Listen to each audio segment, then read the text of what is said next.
pemirsa, selamat malam. Hari ini saya mau buat video. Kebetulan anak-anak saya semua sudah tidur. Jadi saya buat video di kamar nomor 3 lah. Kebetulan kamar ini tuh nggak ada orang tidur gitu pemirsa.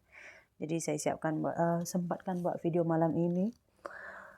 Saya itu baru lihat video Kak Nurul, ya, jiran saya sewaktu saya di Malaysia, best friend saya, kawan akrab saya, pokoknya dia itu udah kayak kakak saya rasa di Malaysia lah pemirsa. Jadi saya tengok videonya itu, yang saya tangkap dari videonya itu adalah yang Kak Nurul nih dengan Bang Hazrul, suami Kak Nurul nih, dia sakit hati pada saya pemirsa ya.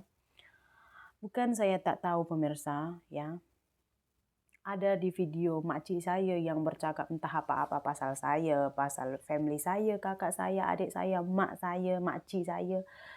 Pokoknya banyak gitu. Kenapa nggak dikonfirmasi Sri?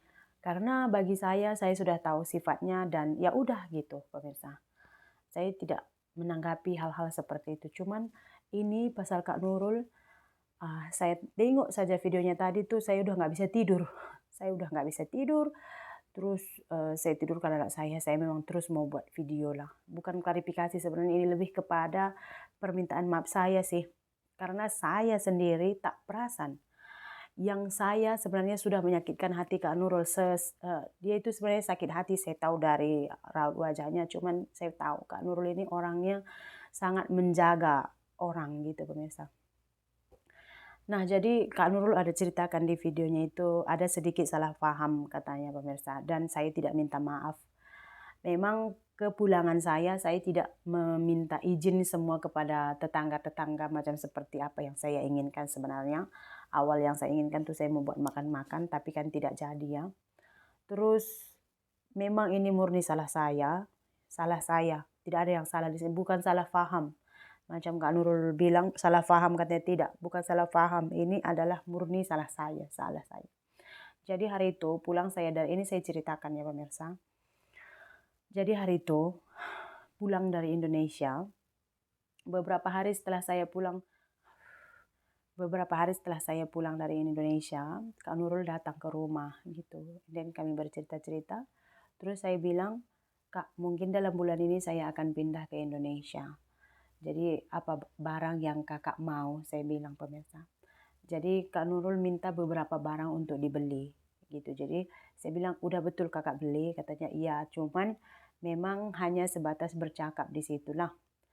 And then saya sudah bagi tahu kepada suami saya, barang ini dengan ini Kak Nurul mau beli harganya segini. Kata suami saya itu murah sekali, minta tambah. Terus saya minta tambah sedikit. Kak Nurul kata, aduh kalau macam itu akak tak sanggup, tak apa, akak beli yang ini saja, satu barang gitu kan. Saya cakap oke Kak, gitu pemirsa. Terus kalau kalian lihat di video saya tuh ada saya bilang kan banyak yang kata mau beli. Dalam video saya itu saya bilang kepada kalian ada banyak sekali yang katanya mau membeli barang kami, tapi ujung-ujungnya itu nggak jadi karena nggak dibagi deposit ya. Jadi kata suami saya, siapa-siapa kata yang mau beli kalau tak dibagi deposit, anggap itu belum tentu, katanya begitu. Kak, mungkin saya nggak sempat bagi tahu yang ini kepada kakak karena sewaktu saya melihat tuh rumah kakak selalu pergi, udah gitu saya pun tahu kakak pun jualan pukul 12, pukul 1 baru sampai rumah. Mau datang ke rumah kakak pun saya segan, mungkin kakak terlalu letih gitu Kak.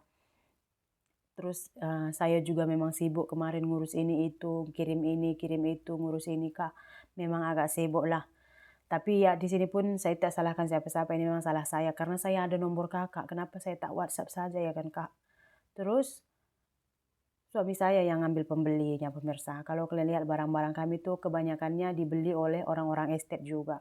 Orang-orang estate. Saya tahu macam mana hati Kak Nurul yang tahu barang itu, tapi depan mata dia saya jual kepada orang lain. Saya tahu macam mana rasanya lah. Sementara selama saya di Malaysia, Kak Nurul itu orang yang banyak menolong saya. Betul. Dia banyak menolong saya. Pernah saya ada masalah besar dengan suami saya pun, saya nggak bagi tahu ke keluarga saya di kampung, saya hanya bagi tahu Kak Nurul. Lepas itu dia tolong saya. Saya selalu cerita kalau saya mau kemana-mana, suami saya nggak bisa antar. Tapi saya mau keluar juga, Kak Nurul yang antar saya.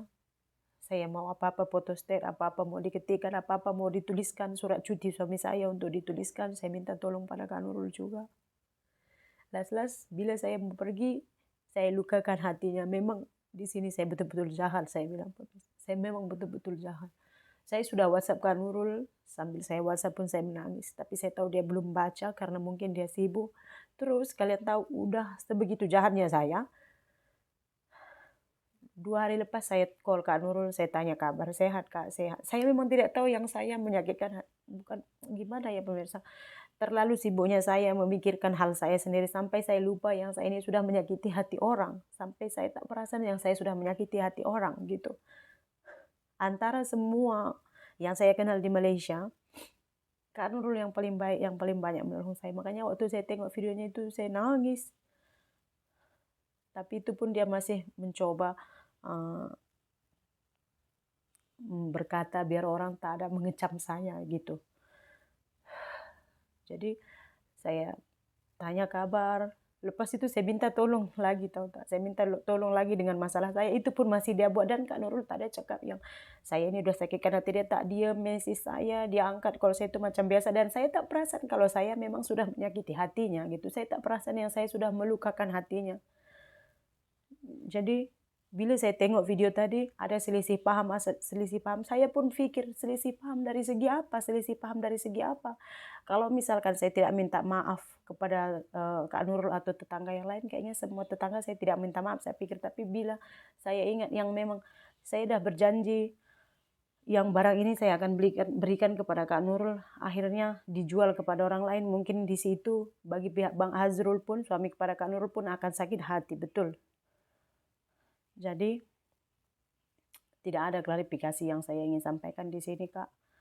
Murni memang yang barang-barang yang dijual itu kebanyakannya suami saya yang ambil pembelinya, Kak.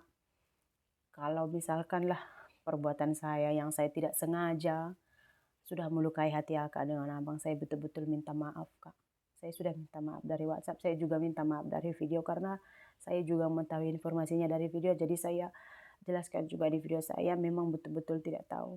Bila saya ingat kembali macam mana Kak Nurul tolong saya, Kak Nurul tahu masalah keluarga saya, masalah saya dengan suami saya, tapi dia tak pernah war-warkan sekalipun di YouTube. Dia tahu A to Z tentang saya dengan suami saya, perangai suami saya, dia semua tahu, tapi dia tak pernah war-warkan di YouTube.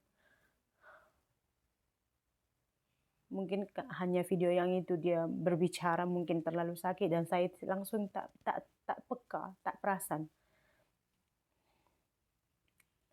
Dengan rendah hatinya saya minta maaf kepada Kak. Semoga Kakak bisa memaafkan. Kalau ada rezeki, saya ke Malaysia, saya akan pergi ke Batu Anam untuk berjumpa dengan Kakak langsung, untuk minta maaf langsung, Kak.